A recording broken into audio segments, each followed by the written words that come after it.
Hi friends, ಶಾಸಕ ಎನ್.ಎ. Harris ಜೀವನದ ಕತೆ ಗೊತ್ತಾ? ಇವರ ತಂದೆ ಕೇರಳದಿಂದ ಕರ್ನಾಟಕಕ್ಕೆ ಬಂದು ಮಾಡಿದ್ದೇನು? ಹ್ಯಾರಿಸ್ ಕುಟುಂಬ ದುಡ್ಡು ಮಾಡಿದ್ದು ಹೇಗೆ? ಇವರ ರಾಜಕೀಯ ಜೀವನದ ಬಗ್ಗೆ ಗೊತ್ತಾ? ಹ್ಯಾರಿಸ್ ಮಾಡಿರೋ ಆಸ್ತಿ ಎಷ್ಟು? ಎಲ್ಲವನ್ನು ಈ ವಿಡಿಯೋದಲ್ಲಿ ಹೇಳ್ತೀವಿ. ಅದಕ್ಕೂ ಮುನ್ನ ನೀವಿನ್ನು ನಮ್ಮ ಚಾನಲ್ಗೆ ಸಬ್ಸ್ಕ್ರೈಬ್ ಆಗಿಲ್ಲ ಅಂದ್ರೆ ಈ ಕೂಡಲೇ ಆಗಿ ಪಕ್ಕದ ಗಂಟೆ ಗುರುತಿನ ಮೇಲೆ ಕ್ಲಿಕ್ ಮಾಡಿ. 1967 ಜನವರಿ 11ರಂದು ಜನನ. ಎನ್.ಎ. ಹ್ಯಾರಿಸ್, ನಲ್ಪಾಡ್ ಅಹಮದ್ ಹ್ಯಾರಿಸ್. ಇವರು 1967 ಜನವರಿ 11ರಂದು ಬೆಂಗಳೂರಿನಲ್ಲಿ ಜನಿಸಿದ್ರು. ಇವರ ತಂದೆ ಎನ್.ಎ. ಮೊಹಮ್ಮದ್ ಮೂಲತಃ ಕೇರಳದ ಕಾಸರಗೋಡಿನವರು. 1960ರಲ್ಲಿ ಎನ್.ಎ. ಮೊಹಮ್ಮದ್ ಕೇರಳದಿಂದ ಕರ್ನಾಟಕದ ಭದ್ರಾವತಿಗೆ ಶಿಫ್ಟ್ ಆಗಿ ಮೆಟಲ್ ಸ್ಕ್ರಾಪಿಂಗ್ ಶಾಪ್ ಓಪನ್ ಮಾಡಿದ್ರು. ಕಾಲ ಕಳೆದಂತೆ ಭದ್ರಾವತಿಯಿಂದ ಬೆಂಗಳೂರಿಗೆ ಶಿಫ್ಟ್ ಆದ್ರು. ಸರ್ಕಾರದ ಕಾಮಗಾರಿ ಯೋಜನೆಗಳ ಮೇಲೆ ಕೆಲಸ ಮಾಡೋಕೆ ಶುರು ಮಾಡಿದ್ರು. ಪ್ರಮುಖವಾಗಿ ಕೃಷ್ಣಾ ಮೇಲ್ದಂಡೆ ಯೋಜನೆಯಲ್ಲಿ ಕೆಲಸ ಮಾಡಿದ್ರು. ಇದಾದ್ಮೇಲೆ ಒಂದಷ್ಟು ದುಡ್ಡು ಮಾಡಿಕೊಂಡು ಹೋಟೆಲ್ ಬೆಂಗಳೂರು ಇಂಟರ್ನ್ಯಾಷನಲ್ ಸ್ಟಾರ್ಟ್ ಮಾಡಿದ್ರು. 1978ರಲ್ಲಿ ನಲ್ಪಾಡ್ ಗ್ರೂಪ್ ಆಫ್ ಹೋಟೆಲ್ಸ್ ಶುರು ಮಾಡಿದ್ರು. ಇಂಥ ಕುಟುಂಬದಲ್ಲಿ ಹುಟ್ಟಿದ ಹ್ಯಾರಿಸ್ ಕರ್ನಾಟಕ ಓಪನ್ ಯೂನಿವರ್ಸಿಟಿಯಲ್ಲಿ ಎಂಎ ಶಿಕ್ಷಣ ಪಡೆದಿದ್ದಾರೆ. ತಮ್ಮ 30ನೇ ವಯಸ್ಸಿನಲ್ಲಿ ಕುಟುಂಬದ ಬಿಸ್ನೆಸ್ಗೆ ಜಾಯ್ನ್ ಆದ್ರು. ಕಾಂಗ್ರೆಸ್ ಸೇರಿ ರಾಜಕೀಯಕ್ಕೆ ಹ್ಯಾರಿಸ್ ಎಂಟ್ರಿ. ಬಿಸ್ನೆಸ್ನಲ್ಲಿ ಪಳಗಿ ತಂದೆಯ ಸಾಮ್ರಾಜ್ಯವನ್ನು ಮತ್ತಷ್ಟು ವಿಸ್ತರಿಸಿದ ಹ್ಯಾರಿಸ್ ರಾಜಕೀಯಕ್ಕೂ ಎಂಟ್ರಿ ಕೊಟ್ರು.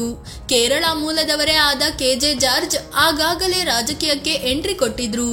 ಹ್ಯಾರಿಸ್ ನಿಧಾನವಾಗಿ ಕೆ.ಜೆ. ಜಾರ್ಜ್ಗೆ ಹತ್ತಿರವಾದ್ರು. ನಂತರ ಕಾಂಗ್ರೆಸ್ಗೂ ಸೇರ್ಕೊಂಡ್ರು. ಕೇರಳ ಮಾಜಿ ಸಿಎಂ ಒಮನ್ ಚಾಂಡಿ ಕೂಡ ಹ್ಯಾರಿಸ್ಗೆ ಕ್ಲೋಸ್ ಆಗಿದ್ರು. ಹೀಗೆ ರಾಜಕೀಯ ಪಡಸಾಲೆಗೆ ಬಂದ ಹ್ಯಾರಿಸ್ಗೆ ಕಾಲ ಕಳೆದಂತೆ ಉನ್ನತ ಸ್ಥಾನಮಾನ ಸಿಕ್ತು. ಕೆ.ಜೆ. ಜಾರ್ಜ್ಗೆ ತುಂಬಾ ಆಪ್ತರಾಗಿ ಹೊರಹೊಮ್ಮಿದ್ರು. 2008ರ ವಿಧಾನಸಭೆ ಚುನಾವಣೆಯಲ್ಲಿ ಹ್ಯಾರಿಸ್ ಶಾಂತಿನಗರ ಟಿಕೆಟ್ ಮೇಲೆ ಕಣ್ಣಿಟ್ಟಿದ್ರು. ಜಾರ್ಜ್ ಕೃಪಾ ಕಟಾಕ್ಷದಿಂದ ಸುಲಭವಾಗಿಯೇ ಹ್ಯಾರಿಸ್ಗೆ ಆ ಟಿಕೆಟ್ ಸಿಕ್ತು. ವಿಧಾನಸಭೆಗೆ ಎನ್.ಎ. Harris entry.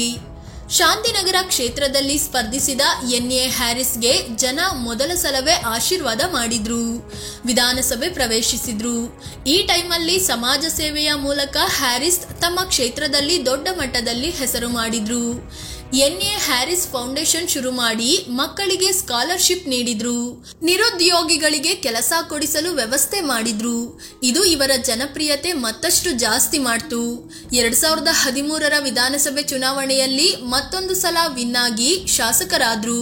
2018, 2023ರಲ್ಲೂ ಅದೇ ಕ್ಷೇತ್ರದಿಂದ ವಿಧಾನಸಭೆಗೆ ಸೆಲೆಕ್ಟ್ ಆದ್ರು. 2022ರಲ್ಲಿ ಹ್ಯಾರಿಸ್ ಆಲ್ ಇಂಡಿಯಾ ಫುಟ್ಬಾಲ್ ಫೆಡರೇಷನ್ನ ಉಪಾಧ್ಯಕ್ಷರಾಗಿ ಕೆಲಸ ಮಾಡಿದ್ರು. ಈಗ BDA ಅಂದ್ರೆ ಬೆಂಗಳೂರು ಅಭಿವೃದ್ಧಿ ಪ್ರಾಧಿಕಾರದ ಚೇರ್ಮನ್ ಆಗಿ ಆಯ್ಕೆ ಆಗಿದ್ದಾರೆ. ಎನ್.ಎ. ಹ್ಯಾರಿಸ್ ಕುಟುಂಬ ಹೇಗಿದೆ? ಹ್ಯಾರಿಸ್ ತಾಹಿರಾ ಅನ್ನೋರನ್ನ ಮದುವೆ ಆಗಿದ್ದಾರೆ. ದಂಪತಿಗೆ ಒಮರ್ ನಲ್ಪಾಡ್ ಮತ್ತು ಮೊಹಮ್ಮದ್ ನಲ್ಪಾಡ್ ಅನ್ನೋ ಇಬ್ಬರು ಮಕ್ಕಳಿದ್ದಾರೆ. ಇವರಲ್ಲಿ ಮೊಹಮ್ಮದ್ ನಲ್ಪಾಡ್ ರಾಜಕೀಯದಲ್ಲಿ ಆಕ್ಟಿವ್ ಆಗಿದ್ದಾರೆ. 2017ರಲ್ಲಿ ಬೆಂಗಳೂರು ಯೂತ್ ಕಾಂಗ್ರೆಸ್ನ ಪ್ರಧಾನ ಕಾರ್ಯದರ್ಶಿಯೂ ಆಗಿದ್ರು. 2022ರಲ್ಲಿ ರಾಜ್ಯ ಯೂತ್ ಕಾಂಗ್ರೆಸ್ ಅಧ್ಯಕ್ಷರಾಗಿಯೂ ಕೆಲಸ ಮಾಡಿದ್ರು. ಆದ್ರೆ 2018ರಲ್ಲಿ ಮೊಹಮ್ಮದ್ ನಲ್ಪಾಡ್ ಮತ್ತವರ ಸ್ನೇಹಿತರು ಸೇರ್ಕೊಂಡು ವಿದ್ವತ್ ಅನ್ನೋ ವ್ಯಕ್ತಿಗೆ ಹಿಗ್ಗಾಮುಗ್ಗ ಹೊಡೆದಿದ್ರು. ಇದು ದೊಡ್ಡ ಪ್ರಮಾಣದಲ್ಲಿ ಸುದ್ದಿಯಾಗಿ ಕೇಸ್ ಆಗಿ ನಲ್ಪಾಡ್ 117 ದಿನಗಳ ಕಾಲ ಜೈಲಿನಲ್ಲಿದ್ದು ಬಂದಿದ್ರು. ಎನ್.ಎ. ಹ್ಯಾರಿಸ್ ಆಸ್ತಿ ಎಷ್ಟು ಗೊತ್ತಾ? ಹ್ಯಾರಿಸ್ ನಲ್ಪಾಡ್ ಗ್ರೂಪ್ನ ಚೇರ್ಮನ್ ಆಗಿದ್ದಾರೆ. ಈ ಸಂಸ್ಥೆ ಸ್ಕೂಲ್ಗಳು, ಹೋಟೆಲ್ಗಳು, ಪೈಪ್ಗಳು, ಇನ್ಫೋಟೆಕ್ ಮತ್ತು ಎನರ್ಜಿ ಕ್ಷೇತ್ರದಲ್ಲಿ ತೊಡಗಿಸಿಕೊಂಡಿದೆ. ರಿಯಲ್ ಎಸ್ಟೇಟ್ ಕ್ಷೇತ್ರದಲ್ಲಂತೂ ಹ್ಯಾರಿಸ್ ದೊಡ್ಡ ಮಟ್ಟದಲ್ಲಿ ತೊಡಗಿಸಿಕೊಂಡಿದ್ದಾರೆ. ಇವರು ಕರ್ನಾಟಕದಲ್ಲಿ ಮಾತ್ರವಲ್ಲದೆ ಕೇರಳ, ಮಹಾರಾಷ್ಟ್ರದಲ್ಲೂ ತಮ್ಮ ಆಸ್ತಿ ಹೊಂದಿದ್ದಾರೆ. 2023ರ ಚುನಾವಣೆಯಲ್ಲಿ ಘೋಷಿಸಿಕೊಂಡಿರೋ ಪ್ರಕಾರ 439 ಕೋಟಿ ರೂಪಾಯಿ ಮೌಲ್ಯದ ಆಸ್ತಿ ಹೊಂದಿದ್ದಾರೆ. ಅದೇ ರೀತಿ 28 ಕೋಟಿ 30 ಲಕ್ಷ ರೂಪಾಯಿಯಷ್ಟು ಸಾಲವೂ ಇದೆ. ಇದರಲ್ಲಿ ಪತ್ನಿ ಹೆಸರಲ್ಲಿ 41,90,000 ರೂಪಾಯಿ ಮೌಲ್ಯದ ಆಸ್ತಿ ಮಾಡಿಟ್ಟಿದ್ದಾರೆ. ಉಳಿದೆಲ್ಲ ಆಸ್ತಿ ಹ್ಯಾರಿಸ್ ಹೆಸರಲ್ಲೇ ಇದೆ. ಆದ್ರೆ ಹ್ಯಾರಿಸ್ ವಕ್ಫ್ ಬೋರ್ಡ್ ಭೂಮಿ ಕಬಳಿಸಿದ್ದಾರೆ. ಬಿಬಿಎಂಪಿಗೆ ಸೇರಿದ ಭೂಮಿ ಹೊಡೆದಿದ್ದಾರೆ. ರಾಜಕಾಲುವೆ ಒತ್ತುವರಿ ಮಾಡಿದ್ದಾರೆ ಅನ್ನೋ ಆರೋಪಗಳು ಕೇಳಿಬಂದಿದ್ವು. ಆ ಎಲ್ಲಾ ಆರೋಪಗಳಿಗೂ ಹ್ಯಾರಿಸ್ ಕೋರ್ಟ್ ಮೆಟ್ಟಿಲೇರಿಯೇ ಉತ್ತರ ಕೊಟ್ಟಿದ್ರು. ಹ್ಯಾರಿಸ್ ಆದಾಯದ ಮೂಲ.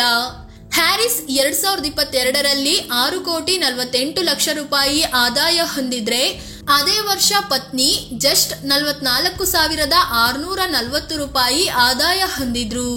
ಶಾಸಕರ ವೇತನ, ಬಾಡಿಗೆ ಮತ್ತು ಬಡ್ಡಿ ದುಡ್ಡು, ಉದ್ಯಮದ ಲಾಭ ಹ್ಯಾರಿಸ್ ಆದಾಯದ ಮೂಲವಾಗಿದೆ. ಅದೇ ರೀತಿ ಕೃಷಿ ಮತ್ತು ಬಡ್ಡಿ ದುಡ್ಡು ಪತ್ನಿಯ ಆದಾಯದ ಮೂಲವಾಗಿದೆ. ಫ್ರೆಂಡ್ಸ್, ಇದು ಶಾಂತಿನಗರ ಶಾಸಕ ಎನ್.ಎ. ಹ್ಯಾರಿಸ್ ಜೀವನದ ಬಗ್ಗೆ, ಇವರು ಬೆಳೆದು ಬಂದ ಹಾದಿಯ ಬಗ್ಗೆ ಮಾಹಿತಿ ನೀಡುವ ಪ್ರಯತ್ನ. ಇವರ ಬಗ್ಗೆ ನಿಮಗೇನನ್ಸುತ್ತೆ ಅಂತ ಕಾಮೆಂಟ್ ಮಾಡಿ ಹೇಳಿ.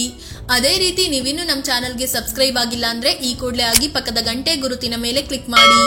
ಧನ್ಯವಾದ.